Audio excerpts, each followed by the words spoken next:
जनजातीय समुदाय के हुनर से इन दिनों दून निवासी रूबरू हो रहे हैं। दरअसल राजधानी देहरादून में राज्य जनजातीय शोध संस्थान की ओर से उत्तराखंड राज्य जनजातीय महोत्सव का आयोजन किया जा रहा है। जनजातीय महोत्सव का शुभारंभ मुख्यमंत्री पुष्कर सिंह धामी और राजपुर विधायक खजान दास ने किया। इस दौरान मुख्यमंत्री ने जनजातीय कल्याण विभाग के ढांचे को पुनर्गठित करने और उत्तराखंड जनजातीय महोत्सव के बजट में इजाफे का ऐलान किया। एक बार पुनः मैं आप सभी को जनजातीय महोत्सव जो उत्तराखंड राज्य का हो रहा है, आने वाले समय में पूरे देश का हो, ऐसी शुभकामनाएं करते हुए आप सबको बधाई देते हुए मैं अपनी बात को समाप्त करता हूं। जनजातीय महोत्सव के माध्यम से देश के साथ ही उत्तराखंड की सभी जनजातियों को एक मंच मिल रहा है, जिसके जरिए जनजातीय समुदाय के लोगों के हुनर और कला को आज दुनिया देख रही है। उत्तराखंड जनजातीय कल्याण विभाग के निदेशक एस टोलिया बताते हैं कि उत्तराखंड राज्य जनजातीय महोत्सव प्रदेश के जनजातीय समुदाय को एक मंच प्रदान करता है। इससे आदिवासी समुदाय के कल्चर और कला को एक पहचान मिलेगी। उन्होंने कहा कि महोत्सव के जरिए जनजातीय समुदाय से जुड़ी विभागीय योजनाओं से लोगों को अवगत कराया जा रहा है। मैडम देखिए, ये जो राज्य जनजाति और इसमें हम राज्य जनजाति महोत्सव के अलावा हमारे राष्ट्र से भी हमारी उड़ीसा की टीम, छत्तीसगढ़ की टीम, राजस्थान की टीम, उत्तर प्रदेश की टीम, इन जनजातियों को भी हमने बुलाया है। इसके अलावा जो हमारी यहाँ की जो 5 जनजातियाँ हैं, हमारे राज्य की जो जनजातियाँ हैं, इनको भी हमने यहाँ पे आमंत्रित किया है। इनके लोक संस्कृति, इनके खान पान, इनके रहन सहन, इनके द्वारा बनाए गए उत्पाद जिनकी बिक्री हमारे जितने भी हमारे वो हैं उस पर स्टॉलों में की जा रही है। हमारा मेन मकसद ये है कि जनजातियों को मुख्य धारा में शामिल करना। हमारे अपने जो केंद्र सरकार और राज्य सरकार, माननीय प्रधानमंत्री मोदी जी की, हमारे मुंडा साहब की, हमारे श्री पुष्कर सिंह धामी जी की, जो हमारे माननीय मुख्यमंत्री जी की, ये प्रबल इच्छा है कि जनजातियों का विकास हो।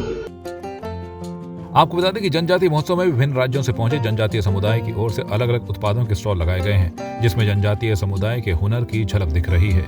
इसके अलावा महोत्सव में केवल जनजाति ही नहीं बल्कि उत्तराखंड के कई लोगों और स्वयं सहायता समूहों के उत्पादों की प्रदर्शनी भी लगाई गई है। महोत्सव में ऐसा एक स्टॉल रसपर्णा ग्रीन ने भी लगाया है, जिसमें उत्तराखंड के पहाड़ों के प्रोडक्ट्स को अच्छी पैकेजिंग के साथ लोगों तक पहुँचाया जा रहा है।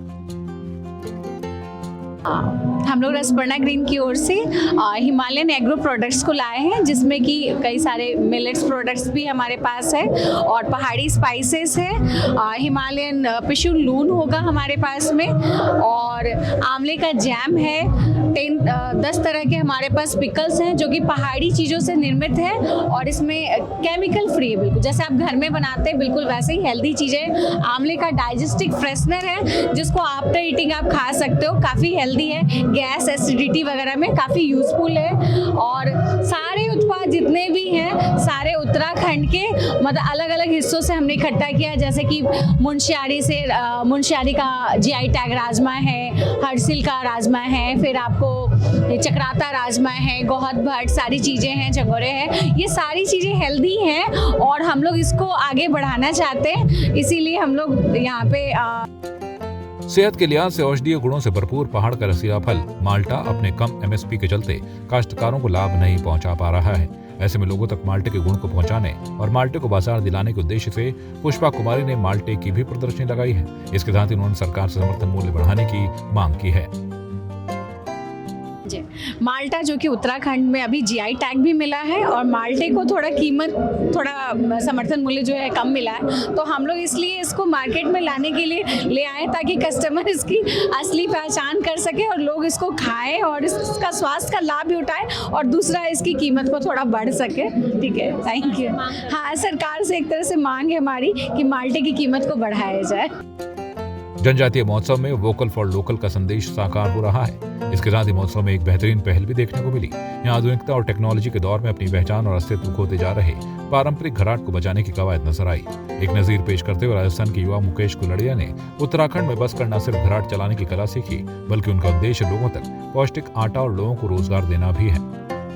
जी 5-6 साल हो गए जी मुझे, फिर मैं स्कूल से जुड़ा, घराट के बारे में रुचि बढ़ती गई, फिर मैंने घराट को सीखा जी, घराट के बारे में टेक्निकल सपोर्ट या फिर इसको से लिया और घराट सीख के आज ये धरोहर को बचाने का बस काम कर रहा हूँ। जनजातीय महोत्सव में कपड़े, लकड़ी की कलाकृतियां, घर की सजावट के सामान के साथ ही पहाड़ी व्यंजनों की भी प्रदर्शनी लगाई गई है। जहां आज की भागदौड़ भरी जिंदगी में लोग जंक फूड को ज्यादा पसंद करते हैं, जिससे सेहत को कई नुकसान पहुंचते हैं। ऐसे में उत्तराखंड के मंडुआ किंग सुभाष रतूड़ी ने एक सराहनीय पहल की है। उन्होंने जंक फूड को रिप्लेस करने के लिए मंडुए से बने नूडल्स, सूप, चाय, शेक, पाव भाजी जैसे अनगिनत व्यंजन तैयार कर लोगों तक पहाड़ का स्वाद पहुंचाया है।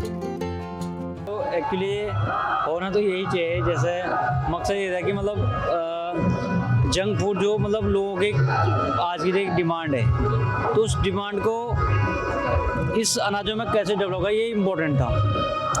हम कुछ और करना चाहिए कोशिश करें तो बहुत टफ हो जाएगा वो मार्केट में लाना।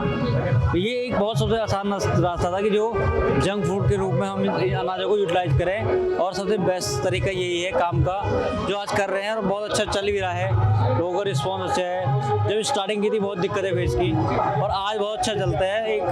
एक रिस्पॉन्स मिलता है, मतलब जो आज का यूथ है जो खाने की वैल्यू को समझता है वो इन चीज़ों को बहुत प्रमोट करता है, बहुत दिल से करता है। ये बहुत अच्छी बात है। मतलब अपने आप में हमने तो एक कोशिश ही कर सकते हैं, मतलब पब्लिक का सपोर्ट मिलना बहुत जरूरी है। हर चीज़ में पब्लिक का सपोर्ट आज मिल रहा है और धीरे धीरे मिलता भी रहेगा। जैसे आप लोग हैं, आप लोग एक बहुत बड़ा माध्यम होते हैं पब्लिक से जुड़ने का, पब्लिक तक पहुँचा, क्योंकि हम लोग सिर्फ कोशिश करते रहेंगे तो जब तक जोड़ने वाला नहीं मिलेगा तो कहाँ से कुछ चीज़ें हो पाएगी।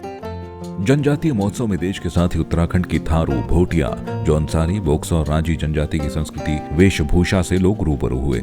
इस दौरान जनजातीय समुदाय के लोगों ने अपने पहनावे से और गीत पर नृत्य कर अपनी संस्कृति की छटा बिखेरी। इसके अलावा कार्यक्रम में उत्तराखंड के लोक गायक गायिकाओं की भी परफॉर्मेंस देखने को मिली।